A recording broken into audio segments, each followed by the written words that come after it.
আসসালামু আলাইকুম প্রিয় ডালি কৃষি ও খামারি ভাই ও বোনেরা, আপনারা জানেন যে আমাদের যেই ফার্মের ফেরিসটা ছিল ওইটা তো বিক্রি করে দিলাম। তারপরে নতুন একটা ফেরিস করলাম, এগুলার বয়স প্রায় 5 মাস চলে।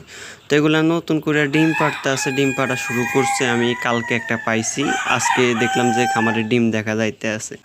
তো আমি খামারে চলে আসলাম, খামারে চলে আইসা এখানে খাদ্য নিতাম আসি, সোনালি গোয়ারটা এখন খাওয়াইতাম আসি। আজকে থেকে ইনশাআল্লাহ সোনালি গোয়ারের সাথে লেয়ার ওয়ানটাও চলবে।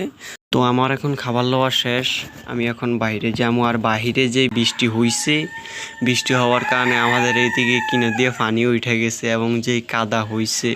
তো আমি এখন এই সেলের বোতলটা লইয়া নিলাম, এখান থেকে এই সেলটা খামামু। এই সেলটা আপনারা 2 লিটারে 1 ml করে খাওয়াতে পারেন বা 1 লিটারে 1 ml করে খাওয়াতে পারেন। সকালে আপনারা জিঙ্ক 1 লিটারে 1 ml খাওয়াবেন, আর রাত্রে হইলে এই সেলটা খাওয়াইবেন। যেরকম সন্ধ্যার পরে, আমি সন্ধ্যার আগে দিয়ে আমি বিকেলে দিয়ে দিই 2 লিটারে 1 ml করে এই সেলটা। বাইরের অবস্থা তো দেখতে আছেন যে বৃষ্টি হওয়ার কারণে আমাদের এখানে প্রায় আজকে 3 দিন টানা বৃষ্টি হইতে আছে। এই বৃষ্টি হয়, আবার একটু রোদ উঠে, আবার বৃষ্টি হয়। সকালে বৃষ্টি হলে বিকালে আবার রোদ উঠে, বিকালে রোদ উঠলে আবার রাত্রে বৃষ্টি হয়। বৃষ্টির কারণে খামারে একটু যাতায়াত করতে একটু সমস্যা হয়। এখান দিয়ে ইনশাআল্লাহ ইটের কোনা ফালিয়ে দেবো। তো আমি এখন খামারে ঢুকলাম, খামারে ঢুইকাও দেখলাম যে এটা কিনা খামারের বুসিগুলো নিচে ভিজা গেল। এগুলো বুসি আমি বুসি আইনা রাইখা দিলাম, বুসি শুকাইতে পারতেছি না, বড় খামারের পরে রাইলা রাইখা দিলাম। যেই বৃষ্টি হইতে আছে, রোদ কবে উঠে আল্লাহ ভালো জানে।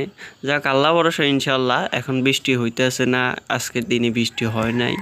ইনশাল্লাহ শুকিয়ে যাব, কাদাগুলো শুকিয়ে যাইলে তারপরে আমি বুসি শুকায় আবার ডাইলা দিব। এমনিতে আমি একজনের কাছ থেকে দেখি আজকে বুসি আনমু, আইনে 1 বস্তা ডাইলা দিতেও না, কিন্তু পরে মুরগির ঠান্ডা ধরে যাইতে পারে, কারণ বুসিগুলা যেই ভিজলো পুরোই ভিজে গেল। তো দেখতে আছেন যে আমার এই যে এখানে 2টা ডিম দেখা গেছিলো, এই যে এই 2টাই বাইরে থেকে দেখলাম। যখন খামার খুলতে আসলাম, পর্দা উঠাইলাম, তখন দেখলাম যে এই 2টা মাশাআল্লাহ।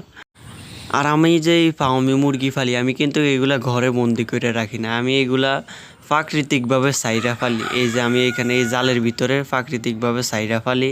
আমার এখানে অনেকগুলা ঘাস ছিল, ঘাস পরে পানিতে যখন পানি উঠছিল, পানি উঠার কারণে পরে মরে গেছে। এখন কিছু আছে, বড় হয়েছে।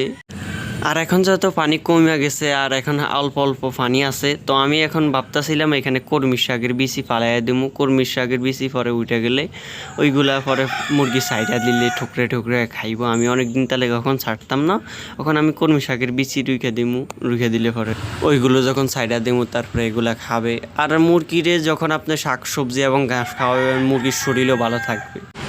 আমি এখানে এই যে এই সেলটা নিতাম আসি, আমি এখানে প্রায় 6 লিটারের উপরে পানি দিয়েছি।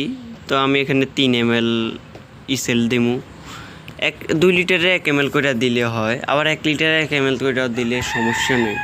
এর মধ্যে 2 লিটারে আমি 1 ml করে দিলাম। আর আপনারা যখন মুরগিকে ইসেল দিবেন, সকালে জিঙ্ক দিবেন আর বিকেলে বা রাত্রে ইসেল দিবেন।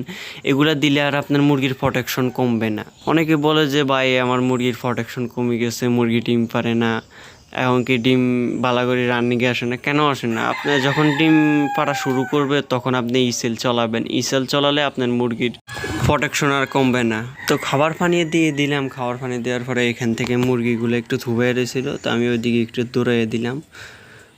দেওয়ার পরে ওইগুলা নিয়ে খাইতে থাকুক, আমি আবার আমার অন্য কাজ আছে, কাজে কিন্তু চলে যেতে হইব।